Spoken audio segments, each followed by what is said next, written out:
Nous sommes à une année de la tenue de l'élection générale en République démocratique du Congo, une élection que Denis Kadima, président de la centrale électorale, et tous les membres de la plénière de la CENI attendent organiser avec impartialité, clarté et puis transparence. Une élection voulue également par le parti au pouvoir, l'UDPS et ses alliés qui aspirent à une élection transparente et crédible en République démocratique du Congo en 2023. 2023, c'est déjà dans nos portes et comment les états-majors des partis politiques se préparent quand il y a des questions encore qu'il faut régler. La question sécuritaire, la question liée à l'économie, la question liée au social de la population, qui sont avec Tshisekedi et qui ne sont pas avec lui.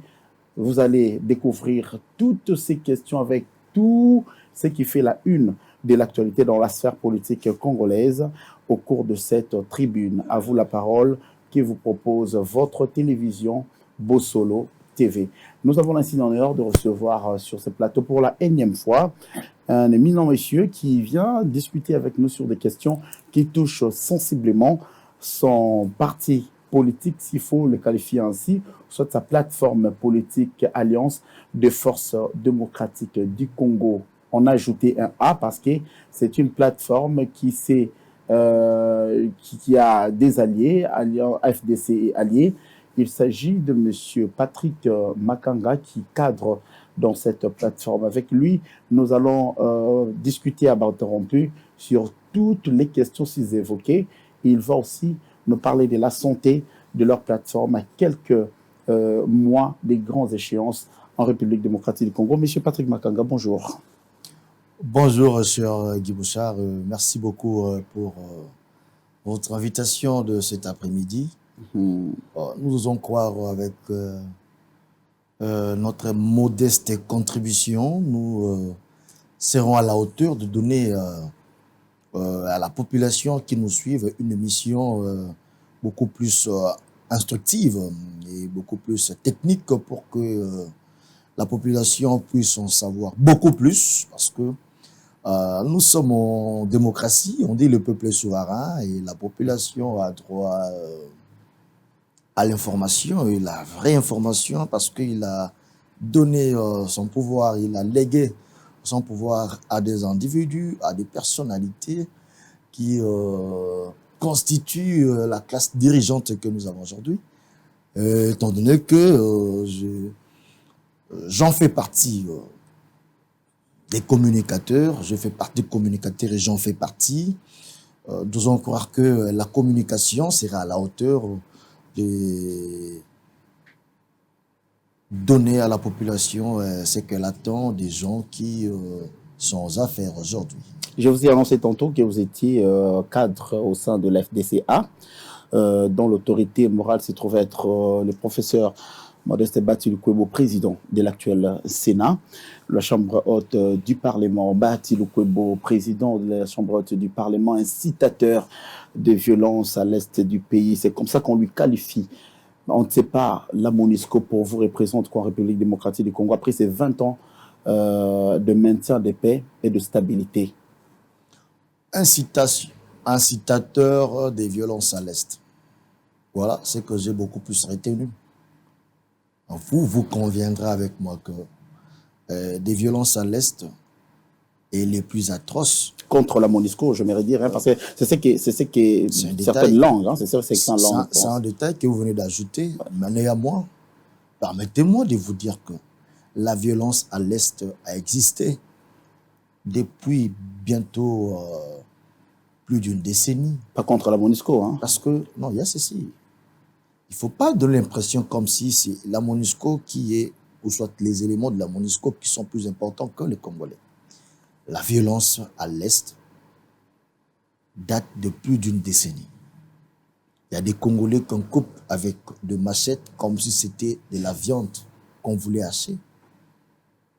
Alors, si aujourd'hui on ferait un raccordement pour attribuer à un professeur Modeste Bati Lukwebo, de surcroît sénateur, cette attitude, ou bien cette cascade d'incitateurs à la violence, je dirais purement que c'est de la mauvaise foi. C'est de la mauvaise foi, Parce que nous étions en face d'un sénateur en contact avec la base, qui est la population. Et la question idéale, c'était de savoir la présence de la MONUSCO vous plaît ou pas. C'était ça la question idéale. Permettez d'abord que j'explique. Allez-y. Que je puisse circonscrire les cadres de cette question. Oui.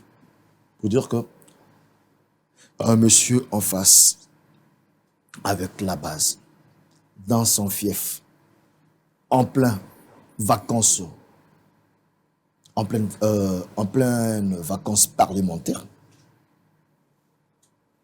a émis une opinion, la population s'est exprimée. Moi, je ne vois pas en quoi le propos du professeur Modeste Bahati Lukwebo, je ne vois pas le lien ou soit les traits d'union entre ce qu'il lui a dit comme point de vue, a émis comme point de vue, les désordres qui en ont suivi. Mais quel que soit le désordre, nous avons vu, nous avons entendu la position de la population de l'Est, qui du reste n'est plus d'avis de voir la présence de la MONUSCO. Non pas parce que ces gens-là ont de l'empathie avec la couleur bleue, ou soit la couleur blanche, mais c'est aussi parce que ils ont vu, malgré la présence des casques bleus, 22 années durant, mais ils n'ont pas pu avoir les résultats nécessaires, alors dans le sens à l'amélioration du vécu quotidien de cette population. Parce que, de par la mission,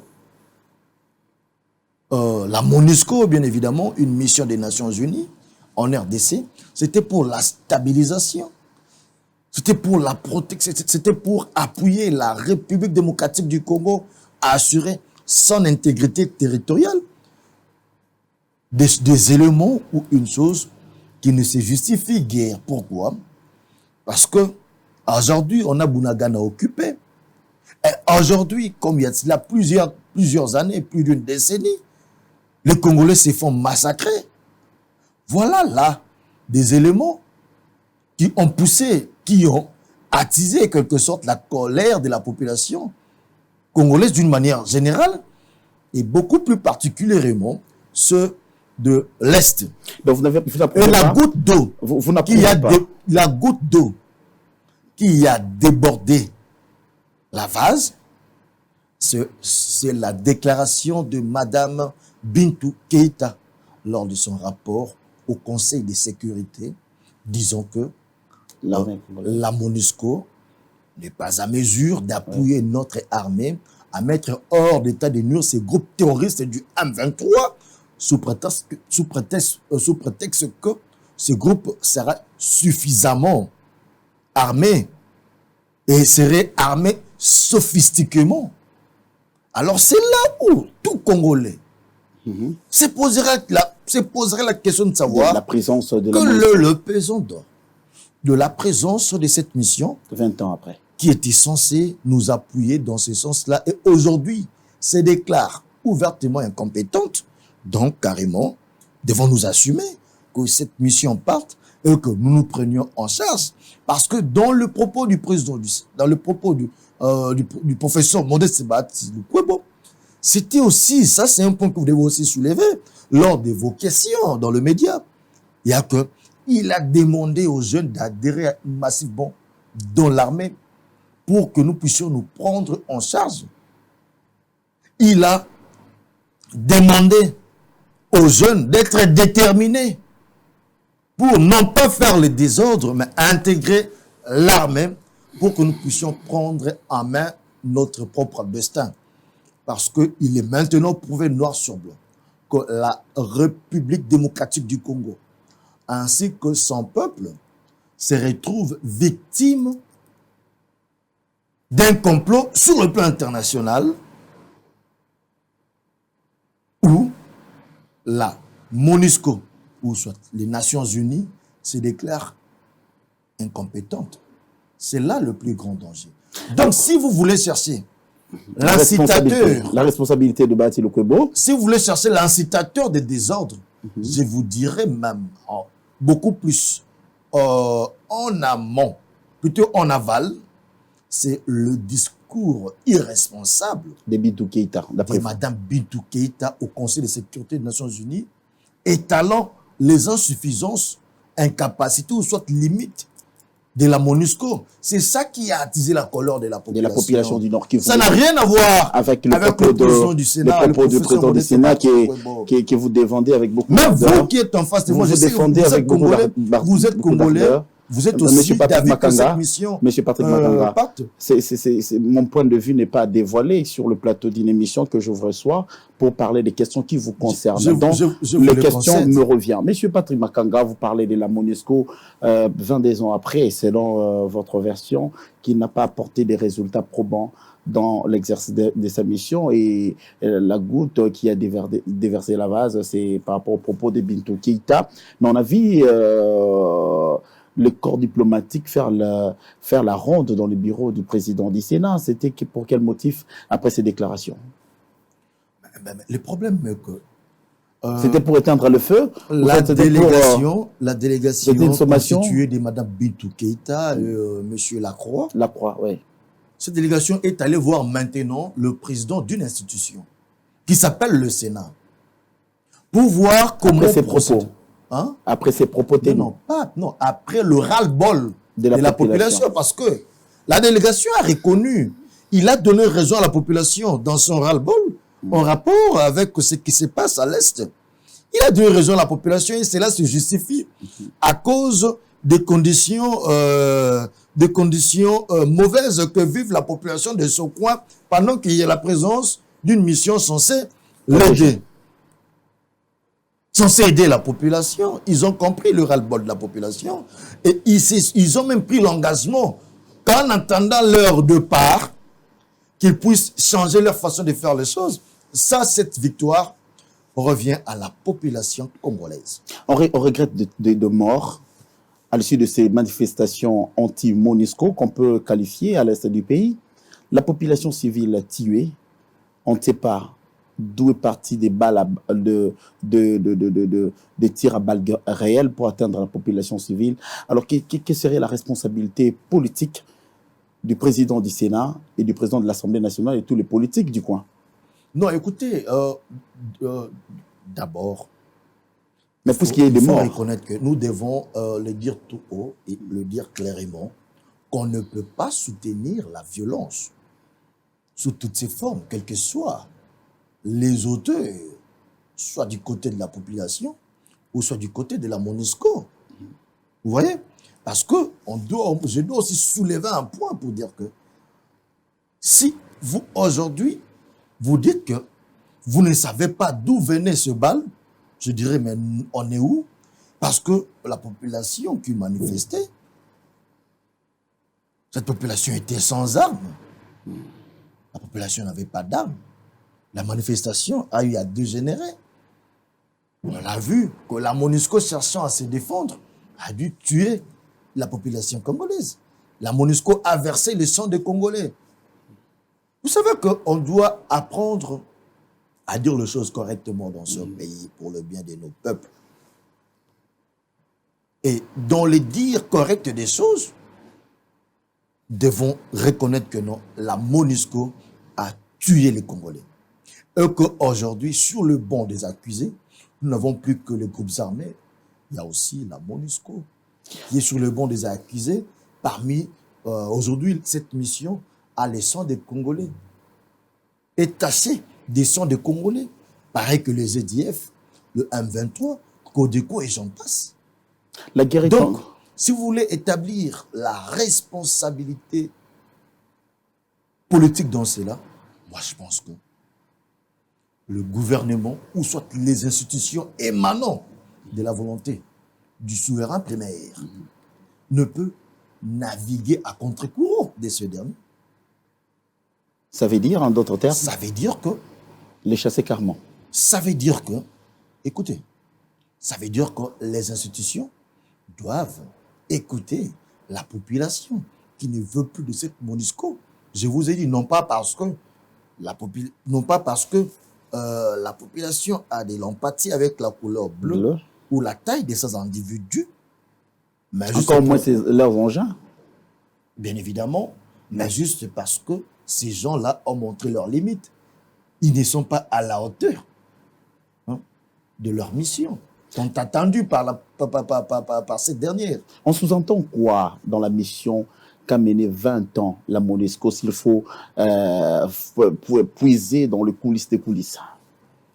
Non, mais la mission de la MONUSCO. Puisqu'on comprend que la MONUSCO n'a rien fait, qu'est-ce qu'on peut comprendre de sa mission en RDC? Mais c'est ce que qu'est-ce qu'elle a fait pendant ces 20 ans, à votre entendement? Mais ce qui est vrai, la MONUSCO, si elle a eu à faire quelque chose dans ce pays, c'est sûrement autre chose que ce qu'elle est censée faire.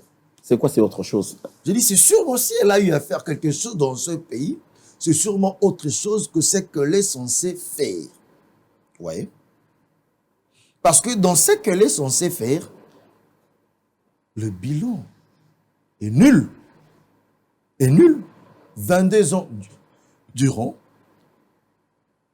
avec une mission la plus pléthorique du monde dans l'histoire des Nations Unies, et nous produire un bilan nul, non, c'est regrettable. C'est estomacant. Et c'est énervant. C'est énervant. La situation sécuritaire reste jusqu'à l'heure actuelle très préoccupante à l'est du pays. Vous l'avez évoqué tantôt, qui est la cité de Bunagana et reste toujours occupée malgré les efforts qu'exercent nos forces armées engagées sur le front. Aujourd'hui, le gouvernement congolais, par l'entremise du président de la République, est en train de mettre le bouchée double afin que l'est du pays soit pacifié et que la paix règne comme il se doit. Le Rwanda, indexé par les Nations Unies, le Conseil de sécurité, le président de la République qui l'avait dit, personne n'avait cru. Aujourd'hui, le Rwanda est devant le projecteur du monde étant que nation qui agresse la République démocratique du Congo. Par rapport à cela, on voit l'ambassadeur rwandais sur le sol congolais en train de faire ses courses normalement, circuler normalement, et nos relations avec le Rwanda restent toujours intactes. Quelle attitude doit prendre le gouvernement congolais par rapport au Rwanda? Il y a déjà eu des mesures. Rwandair n'atterrit plus en RDC, vous le savez.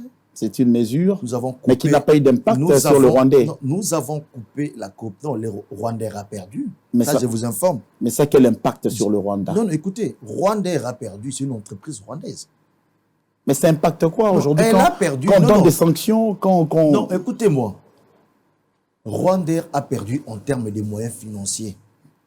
Parce que la majeure partie des vols de Rwandair, le passager en majeure partie étaient des Congolais. Donc c'est un manque à gagner. Dans les affaires, si vous gagnez $1000, que vous commencez, vous avez fait un rabais pour commencer à gagner $500, c'est une perte. Donc en termes des investissements, ça compte beaucoup. Ça affecte l'économie rwandaise en quoi? Non, écoutez-moi. Parce qu'aujourd'hui, il n'y a eu aucun communiqué écoutez. Frustrant le gouvernement rwandais en disant que Rwandair... Bien sûr, vous n'avez pas vu ça. Il fallait voir, argumenter, je vous suis. Il fallait voir la communication du Rwandair après que le gouvernement congolais ait eu à... Alors, quelle attitude à prendre, M. Patrick Makanga? Il y a ceci. Néanmoins, on ne doit pas... C'est vrai, votre question de savoir quelle attitude à prendre après cette reconnaissance, doit d'abord en quelque sorte trouver en partie, soit partiellement satisfaction parce que le gouvernement a eu à prendre position sur cela, sanctionnant le Rwanda ouvertement, coupant, voire même toute forme de coopération. Mais on voit Vincent Kariga. La suite, pour vous dire que la diplomatie ne se fait pas sur base des émotions. Ce n'est pas avec le coup de foudre ou soit la passion qu'on fait la diplomatie. La diplomatie nécessite des mondes de tact et savoir qu'à chaque avancée, vous obtiendrez tel résultat. Aujourd'hui, nous parlons du fait que les Nations Unies condamne ouvertement le Rwanda, pointe du doigt au Rwanda d'agresser la RDC par l'entremise du M23. Tout ça, c'est grâce à quoi? C'est grâce à une sorte de diplomatie mise en place par le chef de l'État. Agissante, oui. Oui, parce que vous vous souviendrez, quoi. Vous avez déjà eu à me recevoir ici sur ce plateau où on a eu à parler sur la diplomatie de l'actuel chef de l'État. Quand je vous ai dit tantôt que c'était une diplomatie agissante, ça vous a suscité beaucoup de questions et j'ai tenté de vous expliquer. Et aujourd'hui, je soulève encore un élément capital, majeur, où les Nations Unies ont pointé du doigt le Rwanda, où le Rwanda est mis à nu. Donc, pour dire quoi? Ça nécessitait une action diplomatique intelligente de la part du chef de l'État ainsi que le gouvernement pour que nous puissions arriver à ce stade-là. Donc, dans les jours à venir, je crois que certaines choses vont faire comment? Vont suivre. Bouger, oui. Le gouvernement est sur la bonne voie. Le chef de l'État, en tout cas, c'est un fin diplomate aujourd'hui, parce que aujourd'hui, plus que hier, déjà, les Nations Unies se sont exprimées. Moi, je pense que dans tout ça, la victoire, c'est cette population congolaise qui a placé sa confiance en la personne de l'actuel chef de l'État. C'est à cette population que revient cette victoire diplomatique et sur tout le plan. On a parlé d'une force régionale qui devrait faire front avec les forces armées de la République démocratique du Congo afin de contrer, de barrer la route à tous ces ennemis de la République démocratique du Congo qui font la guerre à la RDC. La force régionale, à votre entendement, telle qu'est proposée au sommet de Nairobi, était une option que le gouvernement devrait prendre à bras le corps ou ça c'était à réfléchir deux fois? Non, mais ce qui est vrai. Puisqu'on connaît déjà l'ennemi. On connaît déjà, le Rwanda est là, et c'est lui qui est en train de pousser. Ce qui est vrai, on doit reconnaître certains faits. Il y a que, quand nous parlons, je vous ai parlé au départ d'une complicité où est victime la RDC et sa population. Donc, il y a un complot. Oui, il y a les complices de complot. Donc, il y a un complot sur le plan international. Il y a les complices qui accompagnent le complot pour nuire à la RDC. Entre autres, il y a le Rwanda, il y a l'Ouganda, il y a le Burundi, qui, eux, servent des complices du complot sur le plan international et pensent que les miettes qu'ils bénéficient, les miettes qu'ils tirent de cette histoire leur suffisent. Or, en réalité, ces gens travaillent au détriment même du développement de notre région, sans le savoir. Ce sont aujourd'hui ce pays-là, convoiteur de nos ressources naturelles. On sait qu'il y a, sur le plan international, il existe des ténors de cela. Ils oublient que l'instabilité qui sévit dans la partie est de notre pays défavorise même l'intégration régionale et le développement de l'Afrique centrale.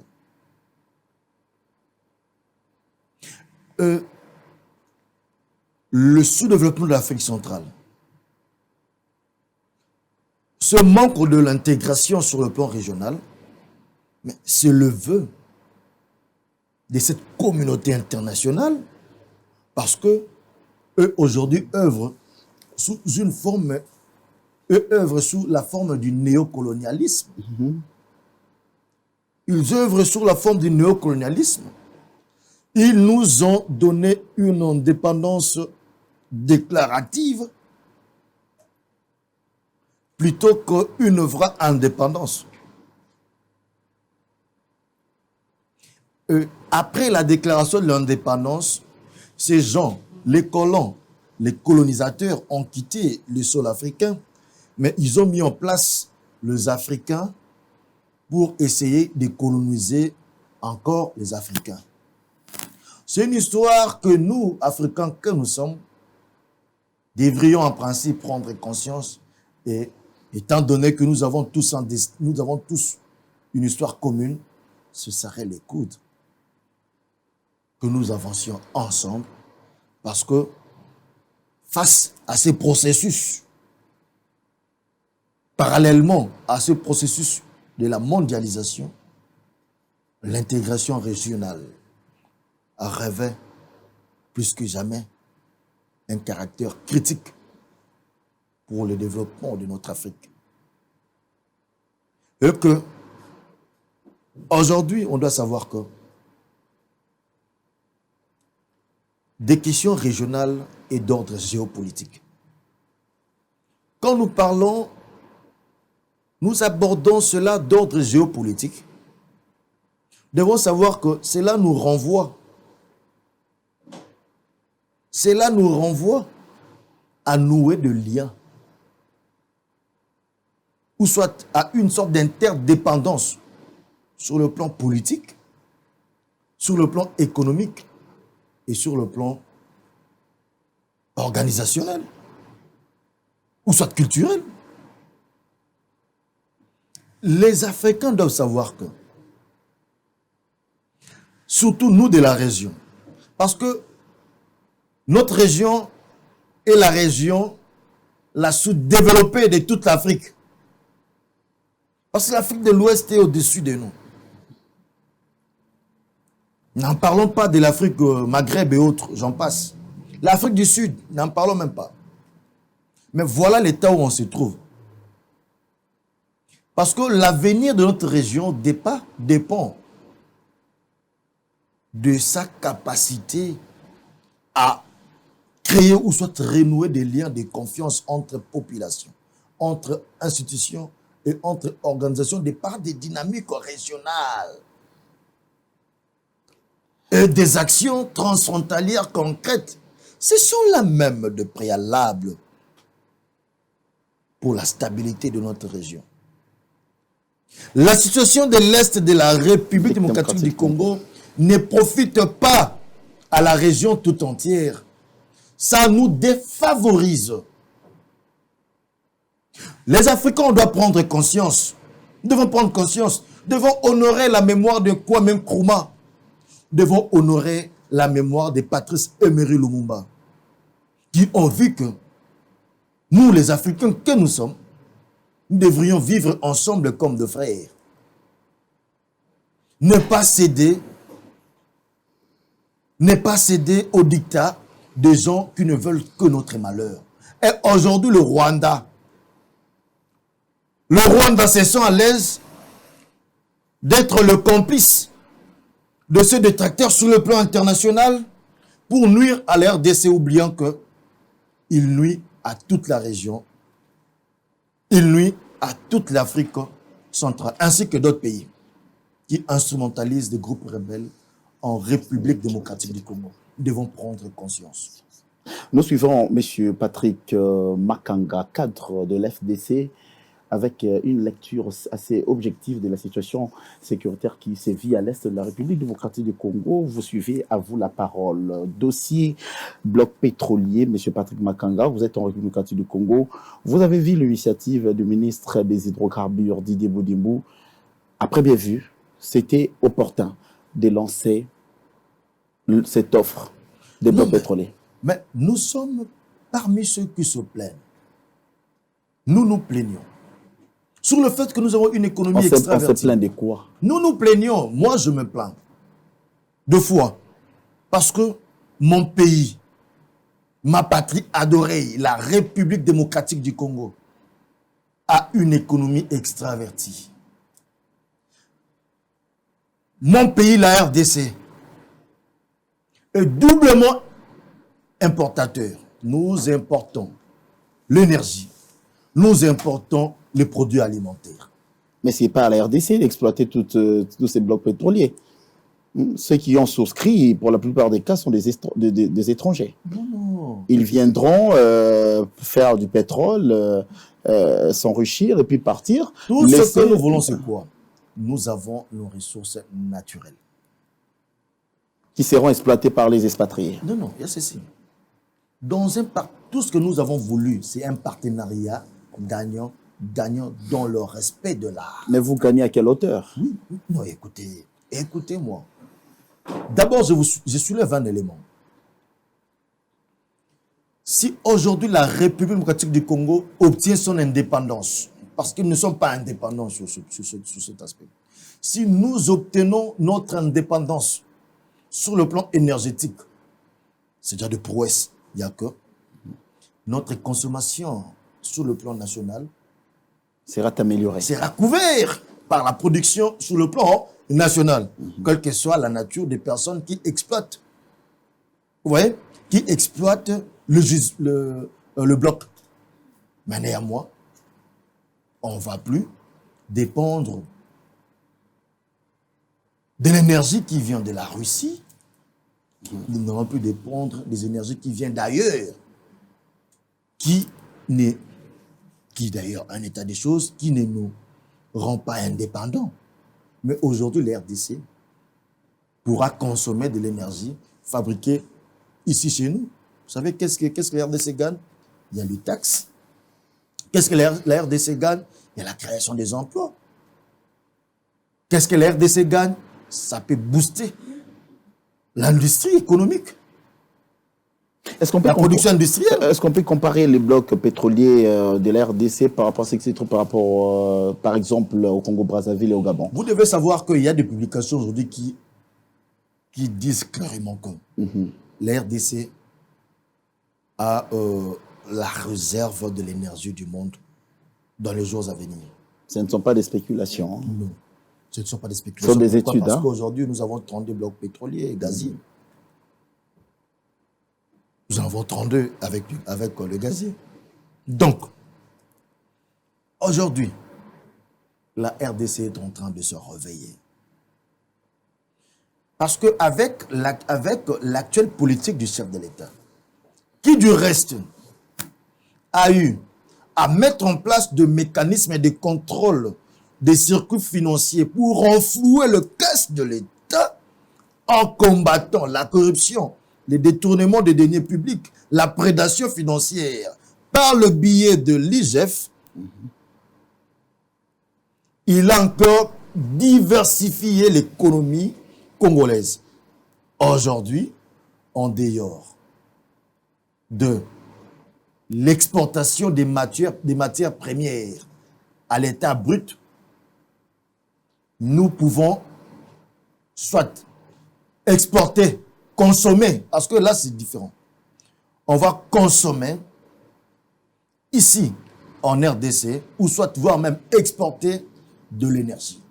Alors, M. Patrick, donc ça entre dans la diversification de notre économie. Parce que en termes des exportations, la RDC exporte à plus ou moins 90% de matières premières à l'état brut.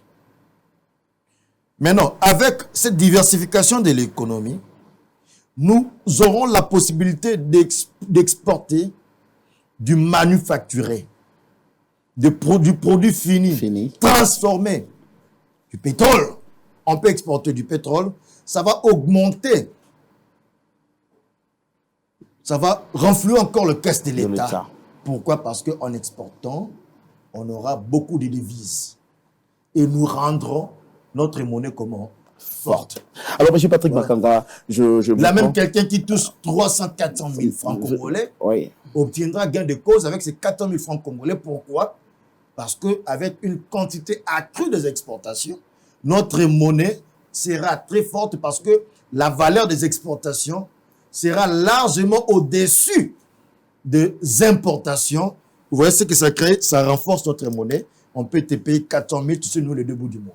Alors, M. Patrick Makanga, nous pensons en tout cas que ça sera un effet d'entraînement dans tout ce qui est nous possédons comme ressources naturelles. On a le bois, on a l'eau, on a tout, au-delà du pétrole. La RDC a besoin de se développer dans ces différents domaines. Je crois que ce même appel d'offres qui est lancé pour les blocs pétroliers va inspirer aussi les ministères de l'Environnement à penser juste pour booster l'économie congolaise, hein, qui a aussi besoin de ces coups de pouce. Peut-être dans les volets politiques, vous avez dit tantôt que vous étiez de l'FDCA. Aujourd'hui, de manière rapide, le relation entre le président de la République et le président du Sénat sont comment à l'heure actuelle? Non, mais les relations ne peuvent qu'être beau fixes parce que vous souviendrez avec moi que si le chef de l'État a eu à mettre un terme avec cette histoire, avec le FCC, c'était parmi les raisons, c'était de jeter des passerelles, des communications entre institutions dans un travail harmonieux. Donc, on ne peut pas aujourd'hui parler des relations qu'il y a entre institution président de la République et institution Sénat. On ne peut plus se poser des questions sur cela. Automatiquement, il y a une communication en parfaite harmonie. Alors aujourd'hui, vous êtes toujours d'avis que l'FDC, il n'y a pas que le Sénat, l'FDC l'Assemblée nationale, et le toutes gouvernement, toutes les institutions du pays. L'FDC soutient la candidature de Félix Tshisekedi en 2023. C'est ça. Bien évidemment. Mais d'après vous, c'est qui les Maradona de la politique congolaise? Donc il faut essayer un peu de... Quand vous parlez de Maradona, vous faites allusion à quoi concrètement? Il faut m'expliciter. Non, je vous pose la question. L'expression Maradona. Parce que ce sont des expressions qu'on n'utilise pas en politique. En politique. Hein. Donc parce qu'on a eu à